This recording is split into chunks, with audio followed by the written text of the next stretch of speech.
Hello friends, आप सभी का स्वागत है मेरे इस यूट्यूब चैनल एस्ट्रो किताब में। जैसे कि आपको पता ही है कि हमारी एक सीरीज़ चल रही है जिसमें हम ग्रहों के बारे में जान रहे हैं, उनके स्वभाव के बारे में जान रहे हैं। उसी में आज हम जिस ग्रह की बात करेंगे उस ग्रह का नाम है चंद्र ग्रह, इसको हम इंग्लिश में मून कहते हैं। आइए जानते हैं इसके बारे में। चंद्रमा आप सब जानते हैं, वह आँखों को एक ठंडक सा प्रतीत कराता है। अगर रात्रि में आप आकाश में चंद्रमा को देखेंगे तो आपको एक ठंडा सा महसूस होता है। अंत कह सकते हैं शास्त्र अनुसार चंद्रमा एक हमारा जलीय ग्रह है। चंद्रमा को सबका मित्र कहा गया है क्योंकि ये किसी का शत्रु नहीं है। अंत इसको सबकी माँ के समान कहा गया है कि माँ किसी की शत्रु नहीं होती है। अब चतुर्थ भाव का कारक भी चंद्रमा कहा गया है। माँ का भी कारक जो चौथे भाव से देखा जाता है उसमें भी चंद्रमा का ही देखा जाता है। चंद्रमा से और क्या जानते हैं, आइए और जानते हैं। चंद्रमा को मानसिक बुद्धिमत्ता का कारक भी कहा जाता है।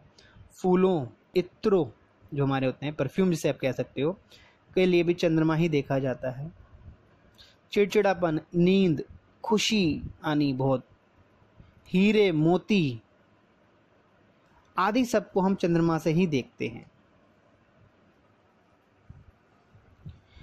चंद्रमा क्योंकि पृथ्वी के सबसे निकटतम ग्रह होने के कारण चंद्रमा का मनुष्य के मन पर, वनस्पतियों पर और समुद्र और मौसम पर अधिक पड़ता है असर इसका। जिस प्रकार सूर्य से आत्मा का विचार किया था, उसी प्रकार चंद्रमा से मन का और मानसिक बल का विचार किया जाता है। जो हमारे मन में पैदा होने वाले विचार होते हैं उनमें चंद्रमा का अधिकार कहा गया है। वास्तव में मन शरीर का कोई अंग नहीं है, हमारा कोई पार्ट नहीं है जिसे हम कह सकें। मस्तिष्क का ही एक हमारा भाग है जो हर वक्त कुछ ना कुछ सोचता रहता है। मन इसे कहा गया ना जलीय, पानी का भी स्थिर नहीं रहता एक जगह, चलता ही रहता है, बहता ही रहता है। तो अगर हम जाने तो चंद्रमा को बेसिकली हम मन से जोड़ेंगे अपने। वे आइए और जानते हैं चंद्रमा के बारे में। चंद्रमा अगर अच्छी स्थिति में हो तो वह व्यक्ति को परिवर्तनशील बना देता है, काल्पनिक सा बनाएगा आपको, रक्षात्मक बनाएगा, ग्रहणीय बनाएगा, संवेदनशील बनाएगा, आपको एक दृढ़ निश्चय वाला बनाता है।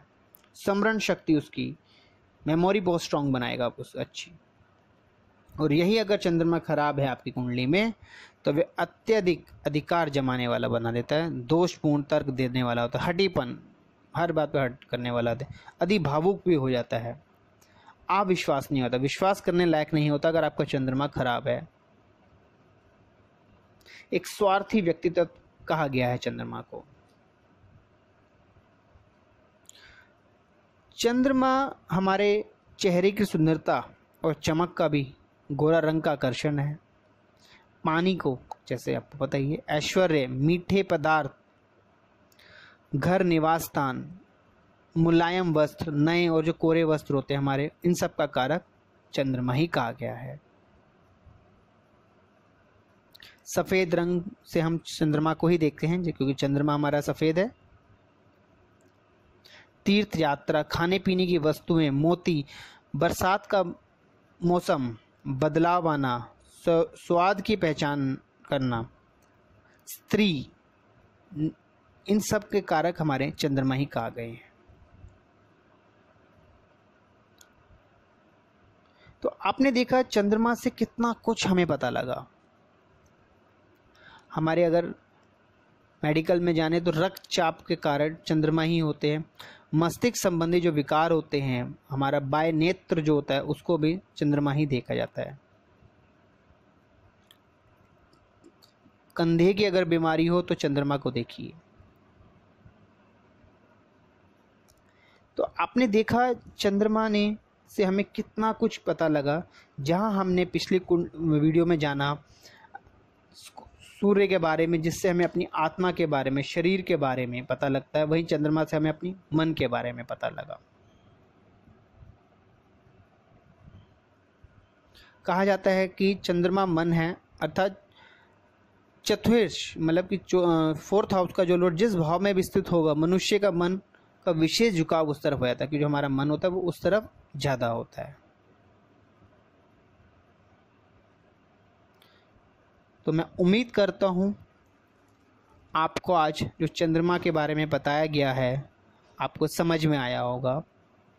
बाकी हम जैसे जैसे आगे बढ़ेंगे और आपको प्लैनेटों के बारे में ज्ञान मिलेगा।